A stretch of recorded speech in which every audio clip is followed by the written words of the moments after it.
육신에 있는 자들은 하나님을 기쁘시게 할 수 없느니라. 다시 말하면 우리 인간은 하나님을 기쁘시게 할 수 없다, 그 말입니다. 그 전제를 확실히 하고 들어가는 겁니다. 그러므로 우리 인간이 어떤 선하고 착한 사람이 어떤 착한 행위를 한다고 하더라도, 아무리 좋은 마음을 가지고 있다 하더라도 하나님을 기쁘시게 할 수가 없습니다. 그러므로 모든 죄인은 하나님을 기쁘시게 할 수 없다는 사실입니다. 그런데 오늘 말씀의 핵심적인 것은 우리가 율법에서 해방되는 기쁨을 맛보자. 이게 이제 어떤 말씀인지 결론에 여러분의 말씀이 되기를 바랍니다. 오늘 말씀은 그리스도인의 자유라고 하는 제목을 달았는데요. 이 자유라는, 그리스도인의 자유라고 했을 때 가장 유명한 가장 유명한 책이, 우선 첫째는 루터가 한 얘기입니다. 그리스도인의 자유. 루터가 로마 가톨릭 신부로서 교황을 우두머리로 하고 계급체제로 추기경, 대주교, 주교, 신부, 사제까지 내려오는 그 종교 제도 속에 자기가 신부의 직위에 있었지만은 그 종교가 자기를 자유롭게 하거나 자기를 의롭게 하거나 자기를 구원시켜 주는 것을 경험하지 못했습니다. 그 종교 체제에 들어가서 그 종교가 시키는 것을 다 했지만 그 종교는 자유를 주지 못했어요. 죄에서 자유를 주지도 못하고 의인이 되었다는 느낌도 없고 그저 종교적인 행위만 계속하고 있었어요. 그러면서도 자기가 성경을 읽어보니까 성경에서 말하는 것은 이게 아닌 것 같은데, 예수 그리스도께서 이 땅에 오셔서 우리에게 주신 것은 이게 아닌 것 같은데, 단순히 예수를 믿고 교회에 돌아와서 교회 생활을 통해서 그것이 구원이라고 말하는 것 같지 않은데, 그 말대로 하는 것이 맞다면 세상에 있는 사람이 교회에 돌아와서 예수를 믿고 교회 생활을 하는 순간 의인이 되어야 되고 죄와 상관없어야 되고 기쁨이 넘쳐야 되지 않습니까? 그런데 교회에 돌아와서 신부가 됐음에도 불구하고 기쁨이 없다 이 말입니다. 그리고 죄 씻음을 받았다는 느낌도 없고 내가 의인이 됐다는 그런 체험도 없는 거예요. 그러니까 단순히 이런 종교 생활을 한다고 해서 세상 사람들과 다를 바가 뭐냐, 그런 고민 속에서 이거에 대해서 진지하게 논의하고 정말 신앙적인 고민을 같이 하면 좋은데, 그 모든 주변의 사제와 신부와 가톨릭의 체제는 그저 명령에 의해서 정해진 룰에 의해서 그것만 그냥 열심히 하는 그런 것밖에 안 된다 이 말입니다. 그러한 답답함 속에서 그는 드디어 이거는 아니다. 확실히 아닌 것은 뭐냐면은 제사함을 돈 주고 살 수 있느냐는 거예요. 돈을 줬다고 제사할 수 있습니까? 그런데 이 종이를 사면 당신의 부모의 죄가 없어진다 하니 부모는 어디에 가 있느냐? 예수 믿고 죄 없는 사람은 천국을 가고 예수 안 믿고 죄 있는 사람은 지옥을 가는데 예수 믿고 죄 지은 사람은 중간에 있다 이게. 그걸 연옥이라 그래요. 그러니까 당신의 아버지가 당신의 부모 중에 혹 죄 씻음을 받지 못하고 예수는 믿었지만 천국에 들어가지 못하고 연옥에 있는 영혼이 있을 수 있다. 그러므로 아버지가 만약 죄 씻음을 완전히 받지 못하고 천국을 가지 못하고 연옥에 있거들랑 오늘 이 시간 너가 이 면죄부를 사서 당신 아버지의 죄를 없이 하는 순간 당신 아버지의 영혼은 천국으로 간다. 자, 여러분 어때요? 루터가 이걸 용납할 수 있겠습니까? 아니, 왜냐하면 자기들은 우리가 주를 위해서 일하면 공덕이 쌓이지 않느냐. 그 공덕을 보고 죄를 쌓여준다는 거예요. 그 공덕을 보고 기도를 들어준다는 거예요. 우리 모든 세상 사람은 그렇게 생각을 하잖아요. 내가 좋은 일을 많이 쌓고 덕을 많이 쌓으면 누가 그 공덕을 입어도 입는다. 그런 생각하잖아요. 그러니까 유럽의 가톨릭도 그런 생각을 했단 말입니다. 그래서 예수를 낳은 마리아의 공덕도 엄청나다. 그러므로 나는 공덕이 부족하지만 그 마리아께 내가 기도해서 마리아의 공덕을 내가 좀 얻자. 그런 생각이 팽배했던 때에 내가 베드로 성당을 짓는데 헌금을 하면은 공덕을 쌓잖아요. 그 공덕이 내 아버지에게, 연옥에 가 있는 이미 죽어버린 내 아버지에게 전달이 되어서 그 아버지가 그 덕으로 천국을 간다. 이런 정말 엉터리 없는 종교 장사죠. 그래서 루터가 이거는 아니다 하고 시작을 했까. 교황이여 내 말 좀 들어보세요. 이거 아니지 않습니까? 하고 따졌는데 동정하는 사람 아무도 없고, 야 쭈구리 있어. 그 말 안 들어. 교황한테 일러 바친다. 그러니까 교황한테 일러 바치가 교황이 루터야 너 대답해봐. 그러니까 루터가 존경하는 교황이시여, 당신의 밑에 있는 부하들이 전부 엉터리 징창이라서 당신의 눈을 가리고 당신의 판단을 흐리고 막 이렇게 하는데 당신은 현명하시니까 이걸 알아차리실 것입니다. 당신은 전통 메디치가의 세우신 교황으로 레오 10세인데 교황으로서 정말 현명하신 당신 하나님을 거룩하게 이건 이제 아부죠. 하나님을 거룩하게 여기는 당신이기 때문에 살이 분명한 것이 있기 때문에 제가 하는 이 말을 들으면 내 말이 옳다는 것을 아실 것입니다. 라고 해가지고 보낸 글이 그리스도인의 자유예요. 그게 뭐라고 했느냐면은 성경을 보십시오. 자유라는 것이 무엇입니까? 첫째는 하나님께서 이 세상에 자유를 주시려고 그리스도를 주셨지 않습니까?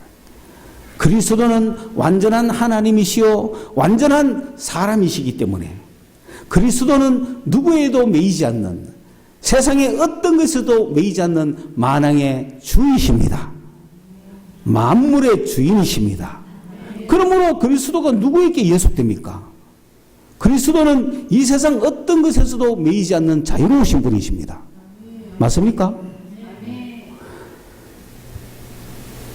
그렇기 때문에 그리스도가 교황 말을 들어야 되겠습니까? 교황이 그리스도의 말을 들어야 되겠습니까?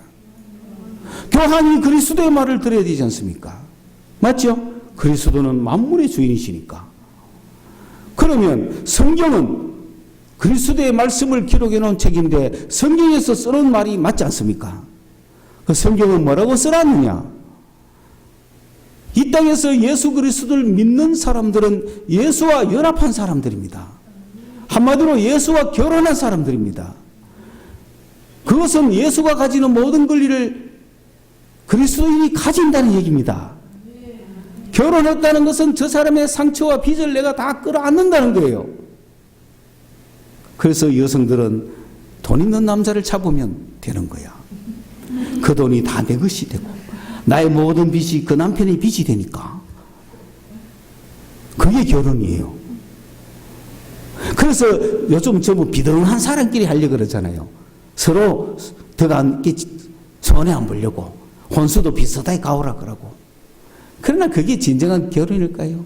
결혼은요, 지극히 높으신 예수 그리스도가 정말 형편없는 비참한 인간인 사람과 결혼하셔서 그 사람이 갖고 있는 모든 부채를 다 끌어안으시고 그 사람이 갖고 있는 모든 문제를 다 끌어안으시고 남편이니까. 이해가십니까? 그게 그리스도인의 행복 아닙니까? 남편이 결혼했는데 네 빚은 네가 책임져 하면 그게 무슨 결혼이에요? 연합이라는 것은 함께 가져간다는 거예요. 오늘 우리는 그리스도와 결혼해서 손해볼 것이 하나도 없는 거예요. 그리스도는 나의 죄를 가져가시죠. 나의 죽음을 가져가시죠. 나의 상처를 가져가시죠. 나의 부족한 허물을 다 가져가시는 분이에요. 그런 그리스도와 결혼했기 때문에 우리는 그리스도가 가지는 권리를 우리도 가지는 것입니다. 그리스도는 만물의 주인이기 때문에 그리스도인들도 만물의 주인인 것입니다. 남편이 주인인데 아내가 주인 아닙니까? 당연하죠. 권리를 같이 가지는 거예요. 그러므로 그리스도가 만물의 주라면은 그리스도인도 만물의 주다. 그러므로 그리스도인이 어떤 것에서도 종속할 이유가 없고 자유자이다. 믿습니까? 이거는 무슨 뜻입니까? 루터가 교황에게 복종할 이유가 없다는 거죠. 그 얘기를 하는 거예요. 그게 그리스도인의 자유라는 거예요. 그러면서도 그리스도는 친히 사람이 되셨습니다. 율법 아래 나셨고 육체로 나셨습니다.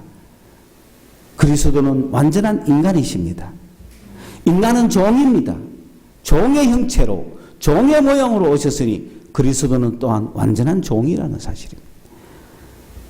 그리스도는 하나님으로서 만물의 주인이시지만 사람의 몸을 입고 온 종으로서 만물을 섬기는 종이라는 거예요. 만 사람에게 복종해야 될 종이라는 거예요. 그래서 그리스도인은 주인이자 종이라는 사실이에요.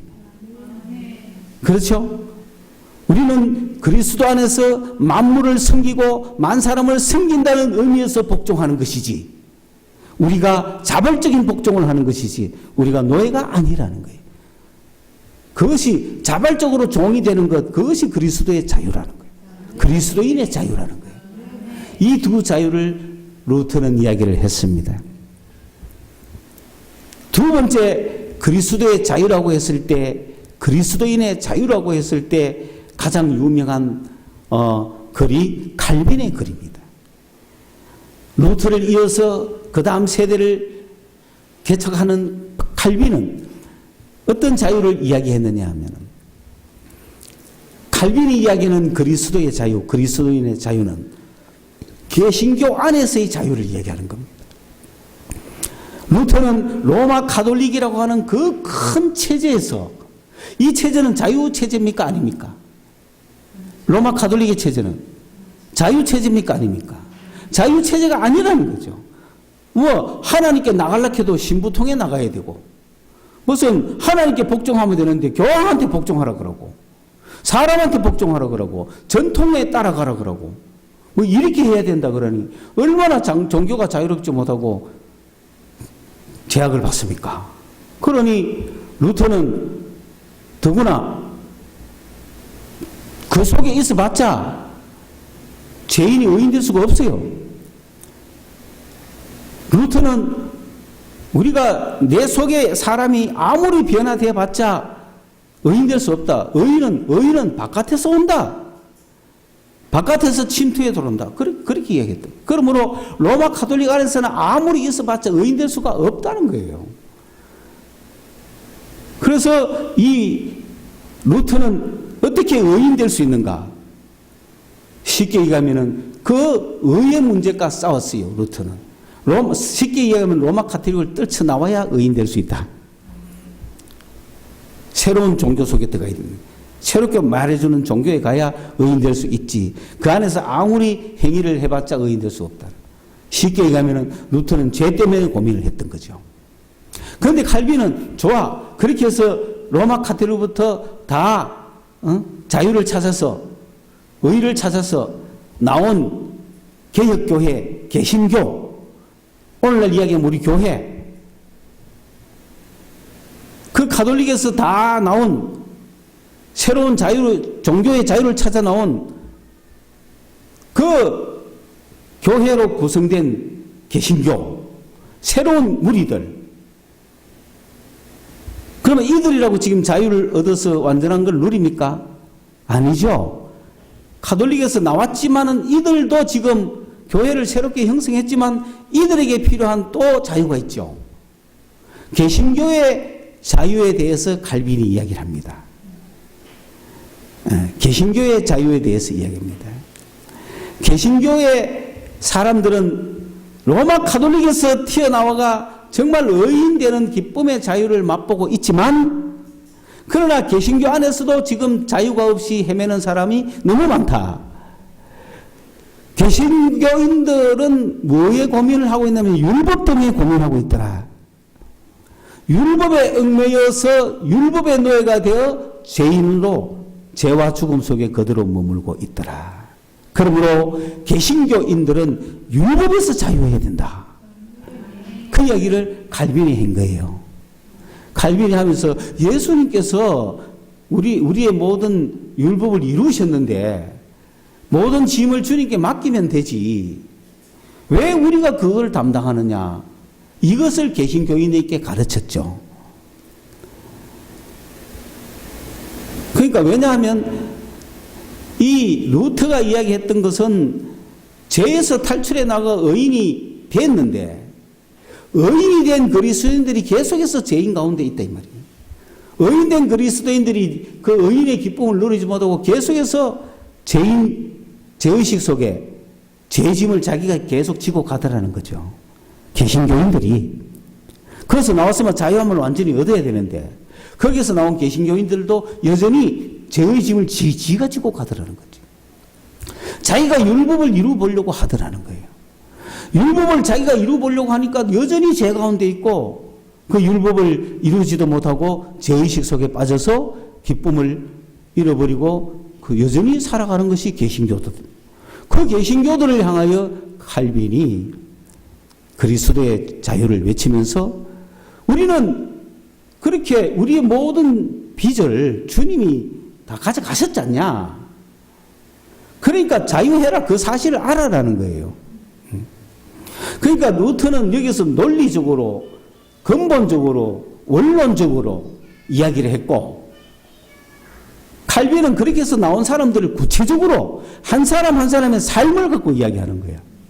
너가 해방을 받아라. 루터는 크게 원론을 막 이렇게 논의했다면 칼빈은 한 명 한 명 지금 너가 지금 율법에서 해방됐나 안 됐나 그 이야기를 해준다는 거죠. 한 명 한 명을 해방시키고 있는 거예요. 개신교 안에서. 그러면서 당신이 지금 죄 때문에 고민할 이유가 없습니다. 왜냐? 죄는 그리스도가 담당하셨습니다. 십자가에서. 그러므로 죄짐을 그분께 넘기십시오. 그 짐을 벗으십시오. 마음껏 가십시오. 그리고 성령을 주셨으니 성령을 따라가면 우리는 죄짓지 않고 성화로운 삶을 살아갑니다. 그러면서 우리에게 마지막 남은 것은 그런 성화의 삶을 사는 우리가 양심에 따라 살면 됩니다. 거기에 그리스도의 세 가지 자유입니다. 그런 이야기를 한 겁니다. 칼빈이 말했던 세 가지 자유는 첫째, 예수께서 십자가에서 우리의 죄를 지셨다. 그러므로 우리는 뭐로부터 자유? 죄로부터 자유한 사람들이다. 그런데 자꾸 지지 마라. 던져라, 죄를. 어떤 죄도 그리스도가 가져갔다. 그게 그리스도가 주는 첫 번째 자유. 두 번째로 성령을 우리에게 주셨으므로 우리는 성령을 쫓아가면 죄를 짓지 않는 성화의 삶을 산다.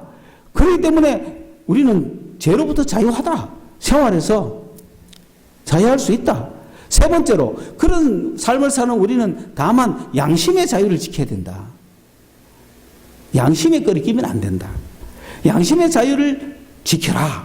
그것이 그리스도인이 지켜야 되는 세 가지 자유다. 그렇게 이야기를 했습니다. 그건 뭐냐면 우리가 이제 양심을 따라 그 칼빈의 자유가 장로교의 자유고 그 칼빈의 자유가 개신교의 자유고 그 칼빈의 자유가 오늘 20세기까지 끌고 온 자유입니다. 그러면 우리는 교회에서 뭘 배우느냐? 교회에 들어오면 예수가 우리의 죄를 다 지었으니까 여러분 죄를 마음껏 맡겨.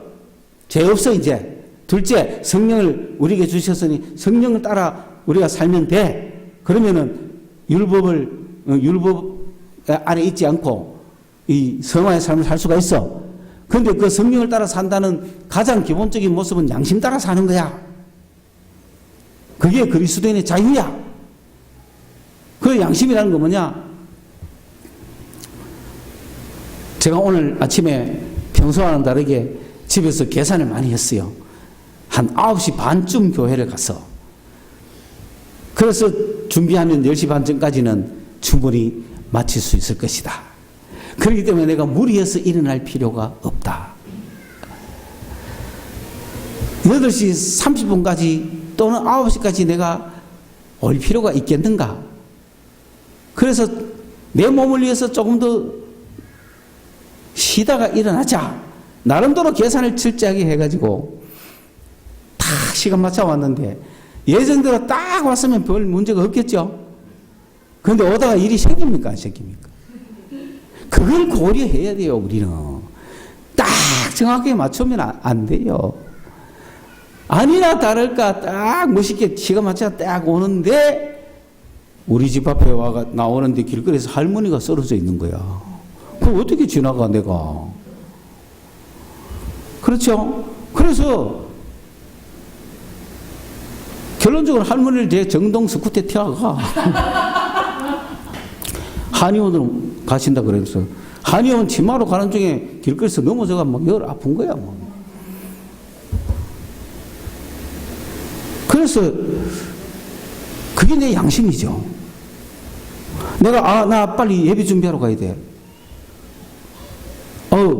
저 한 분 할머니보다 지금 내가 오늘 예배 준비를 더 정확하게 하는 것이 덕이고 많은 유익이 있고 그게 내 할 일이야. 그렇게 생각할 수도 있고 아니면은 이분을 지금 내가 도와드리지 않으면은 아무도 도울 사람이 없다. 예배가 의외되든 예배가 늦든 말든 그건 두 번째 문제고 지금 내가 이분을 도우는 것이 맞다. 양심의 문제죠. 여러분이 외면하고 왔다면 후회가 되겠어요, 안 되겠어요? 앉아있어도 내내 찝찝한 거죠. 그러면 은혜고 뭐고 못 받는 거예요. 열심히 온들 은혜가 됩니까? 그 자체가 은혜인데. 그렇죠? 동방박사가 4사람이 출발했다가 3사람만 와가지고 예수께 경배하고 예물을 다 드렸지만은 한 사람은 오다가 가난하고 불쌍한 사람들 돕다가 늦어가지고 못 왔잖아. 양심의 문제였다는 거죠. 그래서 그리스도인들이 양심 따라 열심히 살자 하는 것이 20세기까지 이 사회에 공헌한 그런 거라고 말할 수 있어요. 근데 이제 그렇게 시간 맞춰 오지 말고 내가 30분에도 더 일찍 나왔으면 그런 일이 있어도 능히 내가 맞춰와서 주의 준비를 할 수 있잖아요. 그러니까 그렇게 계산해가 나오지 마라 이것이. 미리 나와야 혹 세상 도울 일이 있을지 모르니 세상도 돕고 주님 일도 하자. 그런 마음 먹고 미리 나와야 되잖아요. 세상 일이 없으면 다행이고 있으면 하고 오고 그래도 안 늦어야 되지. 당당하게 와갖고 목사님 내가 왜 늦은지 압니까? 그래서 하면서 그 가면 또 안 되잖아요. 비지그지지를. 근데 이제 오늘 본 주보에 미스가 많은 거야. 막 정신없이 더 정신 왔다 갔다 하면 안 돼. 그런 식으로. 내가 집중할 때는 왔다 갔다 하면 안 돼. 물론 자기도 급하겠지. 지도 뭐 이거 해야 되니까. 내가 이게 늦게 나오니까. 지도 옆에 와. 서가 보기는 왜 봐? 왜? 보면 안 돼. 그런 거 나가야 돼. 왜 나를 상가롭게 지금, 찬송가도 엉망으로 말이지. 장수를 막 하게 하고. 나도 지금 이게 주 음성 외를 먼저 불러야 될지, 주의 음성을 이걸 먼저 불러야 될지, 나도 어제 밤부터 헷갈리가 지금 계속 하고 있는데, 정신 차립시다. 정신 차려야 됩니다. 네. 그런데 이게 20세기까지 그리스도인의 스탠다드, 율법적인 마음이에요. 지금 20세기 교회 이 정도 되면 부목사 해임입니다, 이거. 막 1.1도 틀림없이 무슨 방송 기획하듯이 착착착착 하기를 바라는 게 20세기예요. 기도자도 미리 탁 나와가 아멘 하면 또 탁 나와가 다른 진행 딱 하고 찬양 빵 들어가고 이런 걸 그게 20세기의 법적주의란 말이에요. 우리는 그렇게 하면 안 되는 거예요. 올라가는 모습도 보여줘야 되고 사회자 바뀌는 모습도 보여줘야 되고 찬송 준비하는 모습도 보여줘야 되는 게 21세기입니다.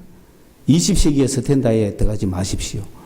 20세기에 그런 훈련 속에 있는 교회를 향하여 칼빈이 아무리 그리 외쳐도 해방을 맛보겠습니까?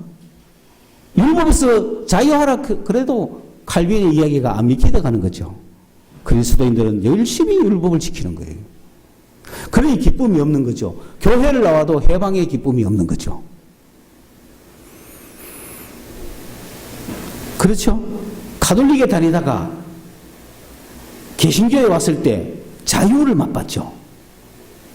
그렇죠? 여러분은 뭐 모르겠지만 루트는 엄청난 자유를 맛본 거죠. 왜냐하면 가톨릭에서는 답답한 거야. 내가 죄지은 것은 어디 가야 돼? 신부한테 가야 돼.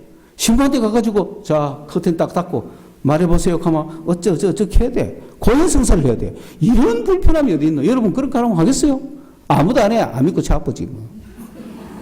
어젯밤에 내가 참회를 한 개 땄습니다. 뭐 이런 걸 어떻게 이야기를 하냐면. 근데 가톨릭은 답답한 거야. 내가 죄 지었으면 하나님하고 내 양심을 고백하고 막 하면 되는데 신부한테 가야 돼. 얼마나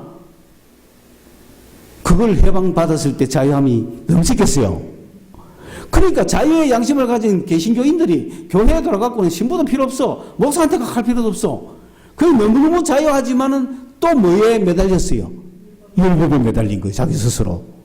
그러니까 20세기까지 교회가 율법 아래 있는 교회입니다. 그 교회 돌아도 자유함이 없는 거야. 그 성당이나 교회나 비슷한 거예요. 자유함이 없는 것은. 교회 돌아오면 죄씻음 신부한테까지 굳이 이야기 안 하고 아버지 하나님께 기도하고 나서 죄씻음 받았다고 하는 그 위로는 있어.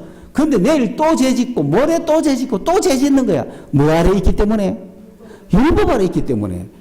교회는 계속해서 죄의식 속에, 죄인의식 속에 기쁨이, 죄씻음 받았다는 기쁨이 없이 죄짐을 자기가 지고 율법을 자기가 지고 가는 거예요. 왜?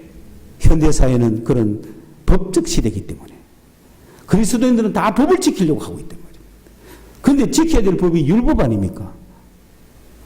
그러니까 교회에 율법이 생겨가지고 나는 그걸 이루지 못했어요. 나는 죄인이고 나는 믿음이 약한 자고 나는 복을 못 받은 자고 나는 신자가 아니다. 뭐 이런 식으로 생각하는 거란 말이에요. 그 자유함이 없죠. 그런데 오늘 제가 여러분에게 말씀드리고 싶은 자유는 로마서에서 나타나는 자유다. 로마서에서 나타나는 자유다. 로마서에서는 세 가지 자유가 나타나는데 첫째는 죄에서 자유, 둘째는 율법에서 자유, 셋째는 죽음에서 자유입니다. 여러분은 죄에서, 율법에서, 죽음에서 다 자유함을 맛보셨습니까? 삼박자 자유를 맛보셨습니까?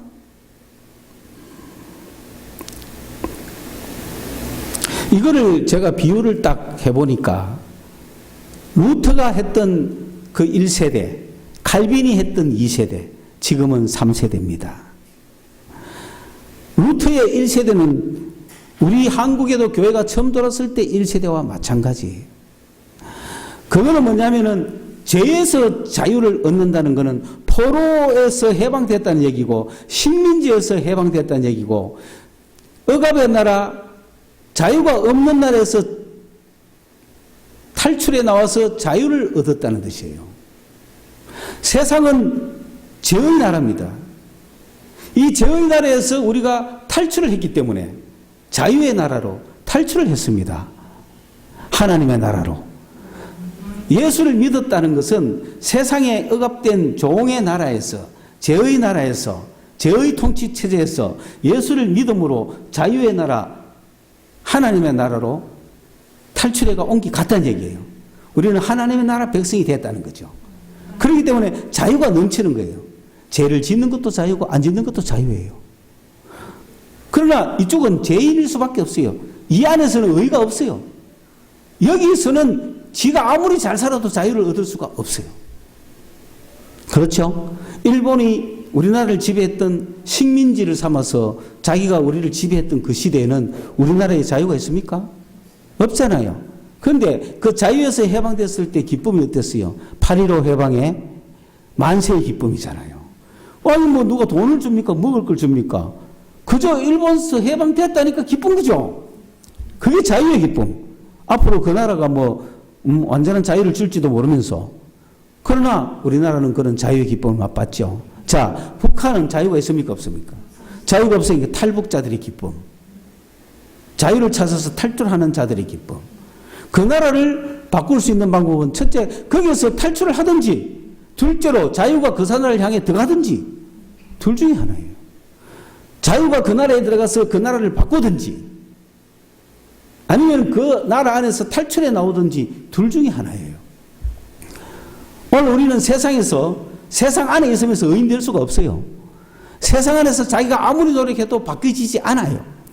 세상에서 나와야 되는 거예요. 탈출해 나와야 되는 거예요.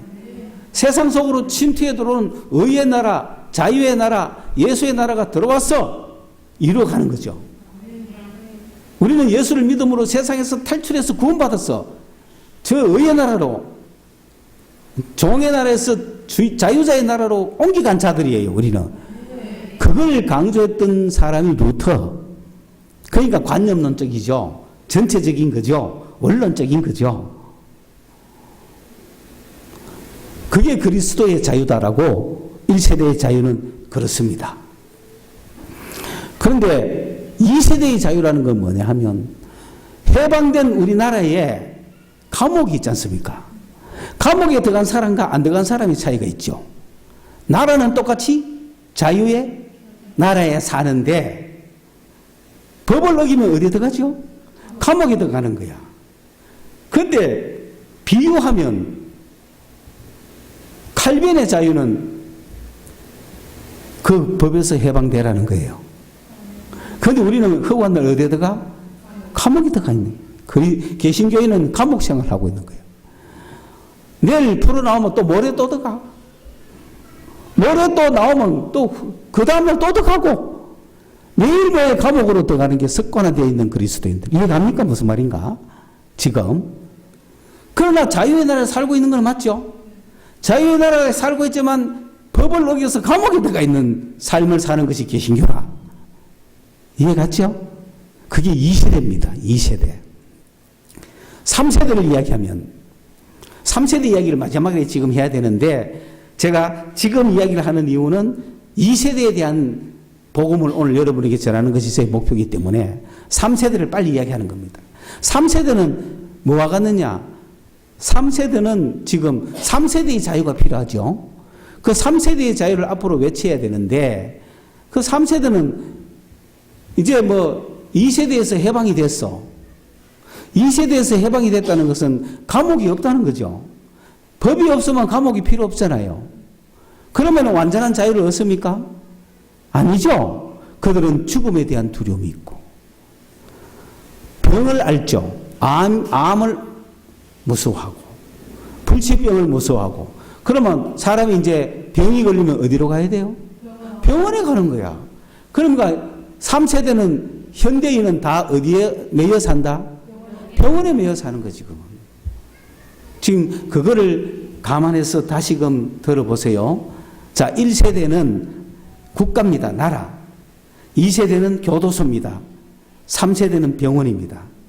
우리는 어디에서 해방되어야 되냐면은 종의 나라에서 해방이 돼야 되고 두 번째는 교도소에서 해방돼야 되고 셋째는 병원에서 해방돼야 됩니다. 이게 복음이라. 그래서 우리나라 아버지 세대는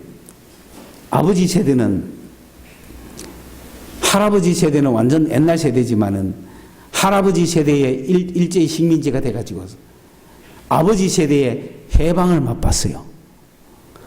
나라가 자유한 걸 맛본 거예요. 가톨릭에서 개신교로 넘어온 거예요.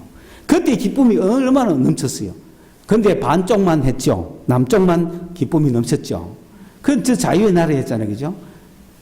그 아버지 세대는 바로 그런 1세대예요. 그 아버지 세대는 세상이라고 하는 죄에서 구원받은 하나님의 나라에 들어간 세대예요. 그런데 그 아들 세대인 2세대 우리는 그렇게 해서 우리나라가 해방이 됐는데 이제 이 법이 살아 있어 가지고 법을 어기면 교도소에 들어가니까 자유의 나라에서 자유롭지 못합니다. 그러면 법에서 해방돼야 자유롭잖아요. 그런데 법이 있기 때문에 항상 법을 어기면 감옥을 가야 되는 거죠. 그 자유의 나라에 살면서도 자유를 누리지 못하고 조금 자유하다가 감옥 들어가고 조금 자유하다가 감옥 들어가야 된다 이 말입니다. 그런 그와 마찬가지로 2세대 우리 자유를 얻은 우리 2세대 교인들은 율법이라고 하는 체제 아래 매여가지고 매일 감옥을 가는 거예요. 자기 스스로 감옥에 살고 있는 거예요. 2세대는. 우리 세대가. 여러분은 어떤지 모르겠네요.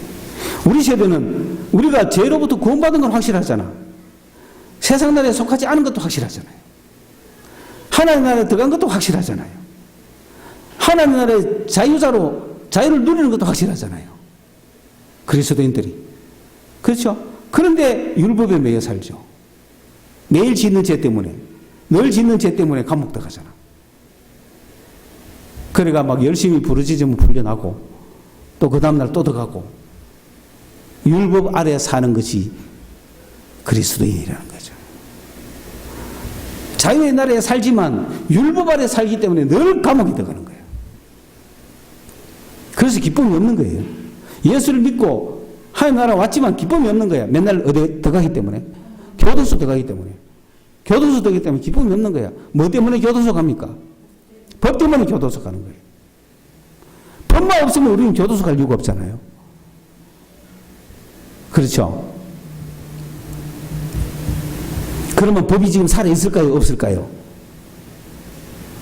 그리스도인들은 법 아래 있습니까? 없습니까? 율법 아래 없습니다. 성령의 법 아래 있는 거예요. 법이 없어요.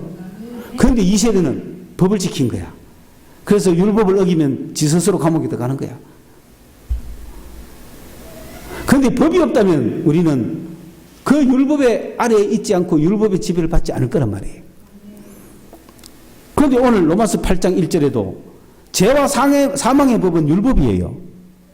우리는 율법 아래 있지 않고 성령의 법 아래 있다 그랬습니다.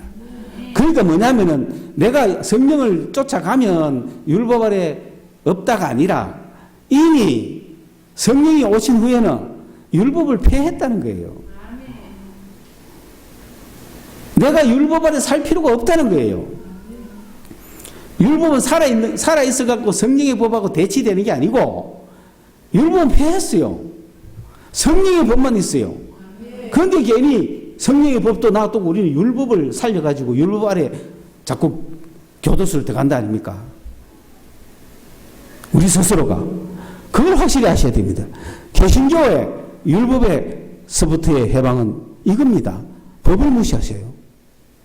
법 때문에 괴로운 거야. 응? 내일 숙제를 내야 된다고 하는 그 법 때문에 오늘 밤에 단잠 자면 되는데 괴롭잖아. 법 때문에 괴로운 거야. 그 숙제 해도 그만 했으면 내고 안 했으면 내지 말라 했으면 푹 잘 거 아니에요. 그런데 꼭 내야 된다고 하는 그 법 때문에 밤을 설치가며 하는 사람도 있고 걱정하면서 자는 사람도 있고. 응? 그렇잖아요. 법 때문에. 그거 무시하고 차라리 퇴학이다, 자퇴다, 학교 안 가겠다 하면 얼마나 자유해요. 그리스도인이 그렇다는 겁니다, 지금. 개인이 자기가 세운 법 때문에. 율법은 여러분 제가 분명히 이야기합니다. 우리를 지배하지 못합니다. 내 스스로 지배받고 있는 거예요. 율법에서 해방하시기 바랍니다, 오늘. 그리스도인들이. 아니, 아이고, 이런 죄지 놓고도 정말 그럴 수 있습니까? 그럴 수 있어요. 왜? 율법이 없으니까. 법이 없는데 감옥이 뭔 필요합니까? 교도소가 아니잖아요. 감옥이지. 교도소라는 거는 잘못한 사람을 그 안에 잡아 여가. 잘 훈련시켜서 교도를 해서 내보내는 것이 교도소잖아요. 요즘 교도소라 그러지만 옛날에는 뭐라 그랬어요? 감옥이고 또 형무소잖아. 형법을 어긴 사람들을 잡아 여는 곳이잖아요. 그 전에 옛날에는 감옥이잖아요. 감옥은 뭡니까?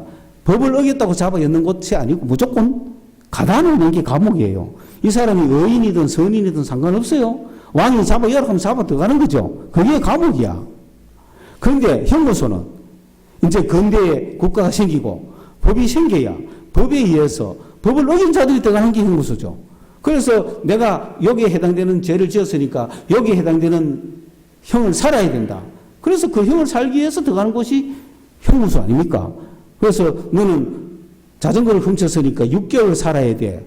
그러면 6개월 형기를 마치면 자전거 훔친 그 대가를 다 치르고 나오는 거예요. 그게 형무소예요. 그런데 오늘날은 뭐냐면은 그 감옥이 그런 역할을 해서는 안 되겠다. 감옥에 들어가서 다시는 나쁜 짓 하지 말고 착한 사람이 돼가 나오도록 만들자. 교도. 그래 교도소라. 그런데 교도소 들어가서 교도대 나옵니까? 힘들어요, 그죠? 전문가가 돼가 나오죠. 교도소라는 이름답게 교도를 하려면은 교도소가 특별해서 해야 되겠죠. 그런데 만약에 법이 없다면 거기 들어갈 일이 없지 않습니까? 내가 길거리에 가다가 자전거가 한 대 서 있길래 다리가 아파서 자전거를 타고 막 갔어. 잘못됐어요? 잘못 안 됐어요? 여러분 그럴 때 없어요? 애들이 그래서 잘못해서 잘못 안 했어. 3살짜리가 공원에 갔는데 세발 자전거가 옆에 서가 있어. 그러면 애가 그걸 둘러 타고 가서 죄입니까? 아닙니까? 그러면 어른이 길거리 가다가 먼 길을 가야 되는데 자전거가 서 있어. 그래 타고 가서 왜 해야 되는데요? 죄입니까? 그걸 죄라고 누가 규정해 놨어요? 뭔가 죄라고 규정을 해놨으니 잡혀가 교도소 가는 거 아니에요? 죄가 없다면 사람 간의 문제고 양심 간의 문제잖아요. 그렇죠? 오늘 그리스도에게는 법이 없습니다. 매이지 마십시오. 이게 복음입니다. 안 믿어지겠지? 그러나 경험을 해보십시오. 저는 특별한 경험을 했다는 거예요. 야, 이럴 수 있구나. 정말이구나. 그러니까 예를 들어서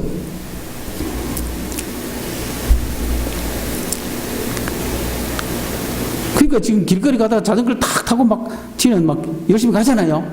막 가면 뒤에서 뭐라고 하고 쫓아와요. 도둑이야! 하고 쫓아오는 게. 그러면 지가 생각, 내가 왜 도둑이지? 이런 생각을 하는 사람도 있습니다. 그런데 양심이 있고 지식 있는 사람은 그렇게 안 하죠. 그러나 다반사로 그런 일을 합니다. 뭐가 죄인지 모릅니다. 너는 어떻게 해서 돌아온다고? 아니, 길거리에 새끼줄이 있길래 새끼줄 주었다는 거예요, 자기는. 새끼줄지가 쭉 가는데 왜 그 뒤에 소가 따라오더라는 거지. 그럴 수 있는 거예요. 그 법이 문제죠. 법이 없다면 교도소 갈 일은 없어요. 양심의 문제만 남는 거죠. 그 사람이 와가지고 왜 당신 내 소를 끌고 가시오 하면은 미안합니다. 나는 이 새끼줄 하나 주었는데 그 끝에 달린 줄은 몰랐습니다. 당신 거니까 가져가시오 하면은 되는 거잖아요. 감옥 갈 일 없잖아요. 그리고 알면서 그랬으면은 강도를 하든지. 그렇잖아요. 그건 자기 스스로 나쁜 짓 했다는 거 알잖아요.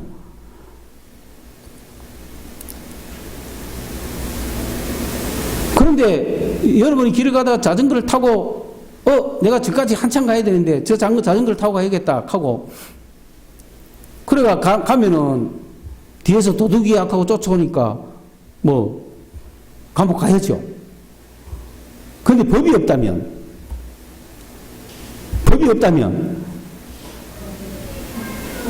타고 가도 되잖아요. 그렇죠?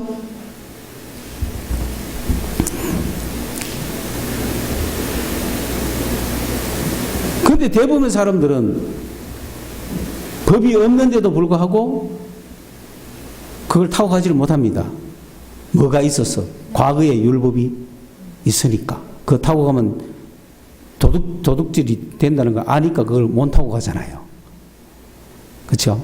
근데 법이 없는 줄 알면은 타고 가겠죠. 필요한 사람 타고 가면 되는 거야. 근데 그리스도인들은 지금 법 때문에 쫄아가 자전거 탑니까 못 탑니까? 못 탄다는 얘기라. 내가 하는 얘기는. 그런데 도저히 타고 가지 않으면 안 될 것 같아서 타고 갔어. 뭘 느끼면서? 응? 죄를 느끼면서 타고 가는 거 아닙니까? 그죠? 그러니까 집까지 갔어. 가가지고는 막 양심이 느끼잖아요. 그러니까 누구께 기도하는 거예요? 예수님께 기도하죠. 예수님께 기도하면 예수님이 또 용서해 주죠.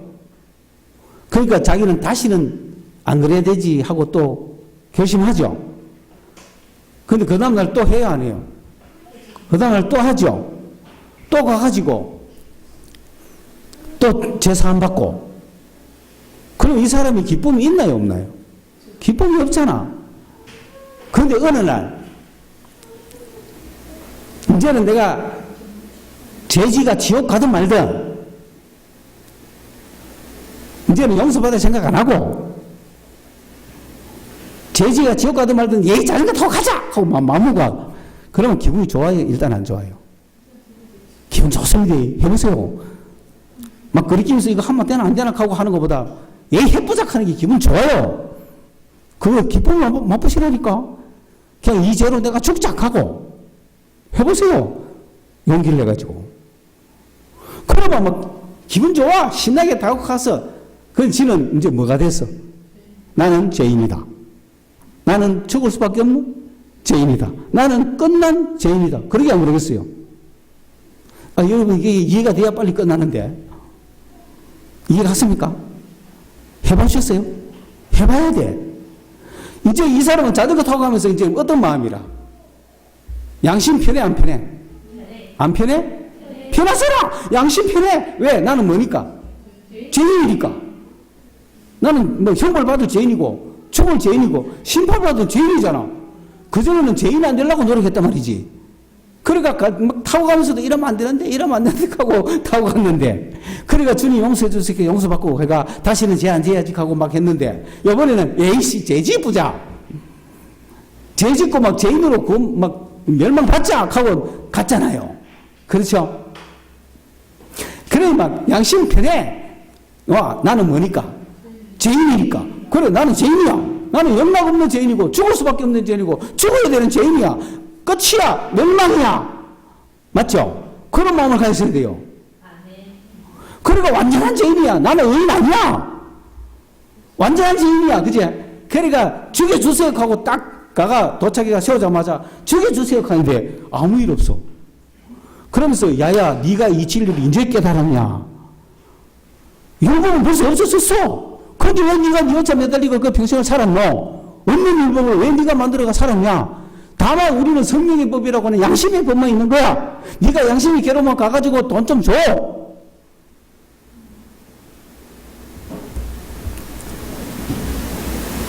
아, 그런 줄 진작 알았으면 그 전부터 열심히 타고 다닐 걸. 그렇지 않습니까? 내가 완전한 죄인인 걸 알아봐야 구원의 역사가 있고, 내가 완전한 죄인인 걸 알아봐야 하나님이 예수님께서 우리에게 주신 은혜가 어떤 것인지 깨닫고 체험하고 기뻐할 수 있지. 지가 안 짓고 내려가면서 주님 이번에도 내가 잘못했어요. 조금만 도와주세요. 주님 내가 이번에 잘못했으니까 저 제사해 주세요. 내가 다시는 안 해야지. 자기가 의인인 줄 안다 이 말입니다. 자기가 의의를 이룰 수 있다고 생각한다고 있단 말입니다. 왜? 죄를 지어본 적이 없으니까. 그렇잖아요. 한 번도 그 자전거를 타고 간 적은 없거든요. 이 사람은 자기가 의인인 줄 알죠. 자기가 죄인인 줄 모른다고요. 그러면 죄 산받았다는 주님의 권리를 모른다고요. 근데 나는 죄인이야 하고 막 나는 어쩔 수 없는 죄인이야 하고 갔더니 주님이 죄를 용서받아서 너 죄는 내가 다 이미 처리했고 법은 내가 없앴어. 그러면 해방이지. 이 기쁨이 어디 있노? 할렐루야. 이 기쁨을 누린 사람은 다음부터 자전거 타락해도 안 타요. 그래 안 그래요? 기쁨이 넘치니까. 그렇죠? 그전에는 탈까 말까 막 타고 싶은데 타면 안 돼. 타고 싶은데 타면 안 돼. 막 이랬단 말이에요. 그런데 그런 죄로부터 해방을 율법에서 해방되고 나니 율법이 나를 지배하지 않으니까 죄가 없어져 버린 거예요. 죄의식이 없어지는 거예요. 여러분 죄인입니다. 죄인인데 율법의 지배를 받지 않습니다. 율법이 여러분을 죄인으로 규정 못합니다. 우리는 오직 성령의 법 아래만 있습니다. 그런데 여러분이 자꾸 의인 되려고 그러고 죄의식을 느낀다는 것은 여러분이 율법을 인정하고 여러분이 자꾸 죄를 안 지어가지고 의인 되보려고 하는 데 있다 이 말입니다. 우리는 지으나 안 지으나 죄인이에요. 자전거를 타고 가나 안 타고 가나 죄인이에요.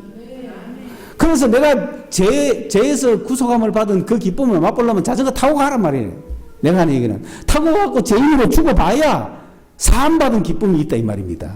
내가 안 해보려고 꼭 하지 마라 이거예요. 애가 잘못해가 엄청 큰 죄를 저질렀는데 그래서 나는 죽었다 하고 생각하는데 부모가 그거 아무것도 아니다. 내 사랑하는 자녀야 하면은 그 기쁨이 어떻겠어요? 근데 한 애는 그저 막 야단 안 맞으려고 잘못 안 하려고 조심하고 살아간다. 그러니까 아무것도 못하고 뭐 조금만 그 자유한 애는 엄마가 오늘 밤 100개 까락했으면은 걔는 10개 가다가 피곤하네 자작하고 잤는데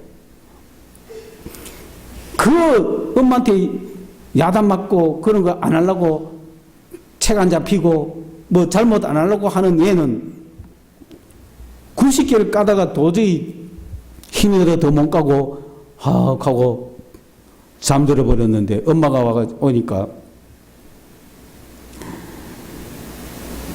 둘째는 엄마 나 오늘 10개 깠어요. 그래 잘했다 하는데 얘는 죽을 죄를 졌습니다. 90개밖에 못 깠습니다. 이렇게 하면 되겠네.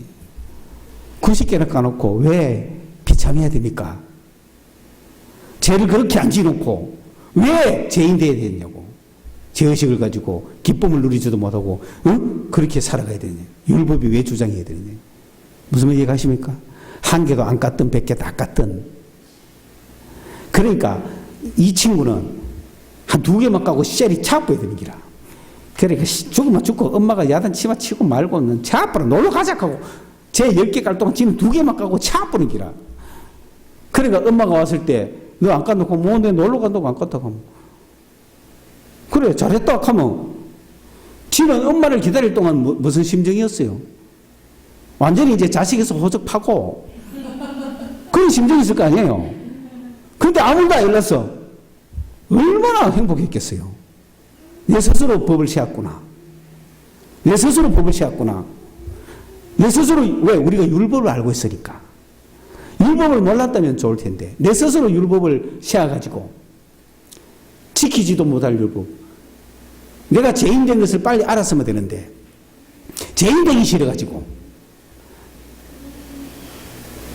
주님이 이루신 그걸 이해하지 못하고 기쁨을 누리지 못했다 이 말입니다. 그게 개신교라. 오늘날 개신교라. 교회더라도 기쁨이 없는 이유가 율법 때문이다. 셋째는 그러면 우리는 율법 때문에 고민한 사람이에요. 우리 세대는 성령을 받았지만 율법 아래에 있었어요. 성령을 받는 순간 율법이 패했다는 걸 알아야 되는데 성령을 받았지만 율법이 패한 줄 몰랐어요. 성령을 받았지만 율법 속에 성령의 힘을 가지고 율법 속에 살아야 되는 줄 알았어요. 성령을 받았지만 성령의 힘으로 율법 속에서 성화를 이루면서 살아야 되는 줄 알았어요. 그런데 그게 아니에요. 성령이 온 순간 율법은 패해버린 거예요. 우리 율법 아래 있지 않아요. 율법은 없었는데 죄가 어디 있어요. 그런데 내가 율법이라고 느끼는 죄가 있거든 저질러 버리라는 거예요. 그래야 내가 완전한 죄인인 걸 알게 되고 그런데 그 율법이 나를 주장하지 못했구나 걸 알게 되고 성령의 법만이 나를 주장했구나 하는 걸 알게 되면 기쁨이 넘치는 거죠. 율법에서 해방돼가 자신있게 능력있게 성령의 일을 할 수 있는 거예요. 그렇지 않고는 율법에 매여갖고 기도도 못하고 아무것도 못하는 거예요. 교회 나오지만 율법에 매여가 죄인되가 살아가는 거예요. 그 확실한 걸 하시기 바랍니다. 뭐 여러분은 죄를 뭐 너무나 많이 지봤기 때문에 죄인인 줄 당연히 알기 때문에 죄에서 해방돼가 이 이야기가 여러분에게 뭐 크게 은혜가 안 된다면 감사한 일이지만은 저는 율법의 사람이에요. 법의 사람이에요. 성령을 받았지만 그래서 더 그랬는지도 몰라요. 그래서 이 진리와 이 원리를 여러분에게 가르쳐 주는지도 몰라요. 저는 청년 때까지도 얼마나 깨끗하게 살았겠어요. 생각해 보세요. 청년 때 나를 위해서 기도하던 어느 권사님 하더라고. 다른 청년들은 막 얼마나 돌아다니면서 죄를 짓겠어. 나는 못 갈치고 다니거든. 멀리 못 가잖아요. 그럼 죄 질 것도 별로 없어. 교회 왔다 집에 왔다 학교 갔다 교회 왔다 집에 왔다 학교 갔다 그게 다지. 다른 애들은 교회 왔다가 학교 왔다가 집에 왔다가 동네 나가가 밤중에 다 뭐 해요? 어디 가가 뭐 할 거 아니에요? 뭐 싸움도 하고 욕도 하고 맞죠? 집에 가마들 앉아있는 남자가 있겠어요? 내나 가마들 앉아있지. 나는 학교 딱 갔다가 집에 왔다가 교회 딱 갔다가 집에 왔다가 끝이지. 근데 다른 애들은 허구한 날 뭐 학교 갔다가 그냥 동네 만나가 막 밤새 뭐 하다가 그러잖아요. 그죠? 그러니까 그들은 진죄가 많다 이 말입니다. 그게 저거들은 진작 죄인인 걸 알았는지 몰라도 나는 죄인이니까 주님께 못 나간다 그런 생각했는지 몰라도 저는 주님께 나가는 것은 유리했지만은 내가 의인으로서 죄를 지면 안 된다는 생각을 많이 했겠죠. 그런데 자유함이 없었다 이 말이에요. 자유함이 없었다. 근데 지금 딱 보니까 그 내가 막 내가 안 지면은 없을 것 같은 죄가 지 보니까 나는 죄인이야. 그죠? 지어서 죄인이잖아. 그런데 여기에서 해방이 나왔어. 죄인 해보니까 비로소 해방이 된 거야. 율법이 폐했어. 율법은 내가 지금 나를 정죄하고 막 하는 이유가 뭐 때문에 하고 있습니까? 율법 때문에 하고 있었는데 성령의 오신 후에는 율법이 폐했다라고 하는 걸 듣는 순간 내가 율법의 지배를 받을 이유가 없잖아요. 누구의 지배만 받으면 돼? 성령의 지배만 받아도 되니까 율법의 지배가 없어지니 내가 자유해버린 거죠. 아까까지는 지었던 죄인데 율법이 없으니 내가 자유해버린 거야. 감옥이 없어져 버린 거야. 법이 없어져 버린 거야. 양심만 남아있는 거야. 이해갑니까? 그래서 율법이 없어졌구나. 법이 없어졌구나. 교도소가 없어졌구나. 그러니까 자유 대한민국에 살아도 교도소가 없는 나라에 사시기 바랍니다. 개신교에 돌아서면 율법이 없는 신앙을 하시기 바랍니다. 왜 율법을 만들어가 스스로 감옥에 자꾸 들어갑니까? 그러니 그것이 이 세대의 우리의 운명이라면 3세대는 오늘 우리 아래 세대들인데 우리 젊은 세대들은요 죄의식도 없고 율법의식도 없습니다. 3세대는 1세대는 죄 때문에 고민했어요. 2세대는 율법 때문에 고민했어요. 3세대는 죽음 때문에 고민합니다. 병 때문에 고민합니다. 죽을까봐. 병원이죠. 왜? 제가 요즘 젊은이들, 요즘 한국 사회에 가만 보니까 그들은 죄의식 없어요. 죄의식이 없으니까 죄로부터 구원받으세요 하는 게 복음이 아니에요. 율법에서 구원받으십시오. 복음이 아니에요. 율법도 없어요, 쟤들은. 그렇잖아요. 옛날에는요, 그냥 죄인이에요. 그죠? 예수 안 믿으면 죄인이에요. 신을 떠나면 죄인이에요. 세상적으로 지 마음대로 살면 죄인이야. 그래서 교회 나와서 죄의식을 벗고 죄 씻음 받고 죄 씻음 받기를 원하는 걔가 막 그게 복음이었잖아요. 그런데 우리는 죄 씻음 받은 후에 태어났기 때문에 죄 씻음 받기를 원하는 하는 거는 그냥 노래고 우리는 율법 아래 놓여 있으니까 성령 받으면 자유로웠고 안 받으면 불편했고 안 받으면 율법이 지배했고 그러니까 율법으로 쭉쭉 우리는 살아왔던 세대고 왜냐하면 교회 안에서 율법을 지켜야 되는 세대였으니까. 그런데 우리 밑에 세대들은 죄의식이 있는 거 아니에요. 율법의식도 없어요. 지금 세대는. 여러분 지금 당신 죄인이야 하면 뭐가 들어갑니까? 웃기는 소리 하지 말이에요. 당신 율법 지켜야 돼 하면 그걸 왜 지켜 그러죠? 안 지키는 거예요. 요즘 불륜이라는 말이 있습니까? 없죠? 그래도 불과 몇 년 전까지 있었잖아요. 간통이란 말이 있습니까? 없잖아요. 그런데 뭔 율법을 느끼겠어요? 예, 젊은이들이. 우리 시대만 해도 그죠? 불륜카마 그죠? 일단 죄잖아. 지금은 아니잖아. 그렇죠? 그러니까 율법에서 자유함을 받으라. 이게 복음이 안 되는 거야. 그러면 다음 세대의 마지막 복음은 뭐냐? 죽음에서 구원함을 받으라. 영생을 얻으라. 죽으면 다 두려워해. 죽어도 그만이고, 죽어도 뭐 부활이 있니, 죽어도 나는 영생하니, 죽음이 두렵지 않니, 그러진 않아. 죄는 몰라도, 율법은 몰라도, 죽음은 알아요. 요즘 젊은이들이. 죽을까봐 두려워하는 거더라. 그러면은, 오늘날 저들에게 전해야 될 복음은 뭐냐? 죽음에서 해방받으라. 로마서가 이야기하는 죄에서 자유, 율법에서 자유, 죽음에서 자유. 그 마지막 죽음에서 자유가 복음으로 필요한 세대가 지금 세대다. 지금 젊은 세대, 지금 사회에는 율법을 무시하고 죄를 무시할지는 모르지만은 죽음으로부터 자유함을 얻을 수 있는 이 복음은 그들에게 들어갈 것이다. 기도하겠습니다. 사랑하는 하나님 감사합니다.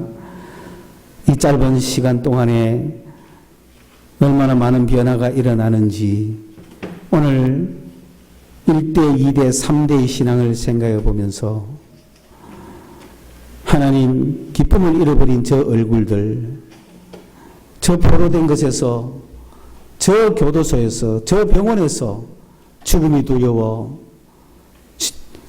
율법이, 의가 두려워, 죄가 두려워, 자유가 없어, 기쁨을 빼앗겨버린 저 얼굴들, 저들에게 새로운 기쁨의 얼굴이 될 수 있도록 이 복음이 오늘날 다시 힘을 얻고 역사할 수 있게 도와주시옵소서.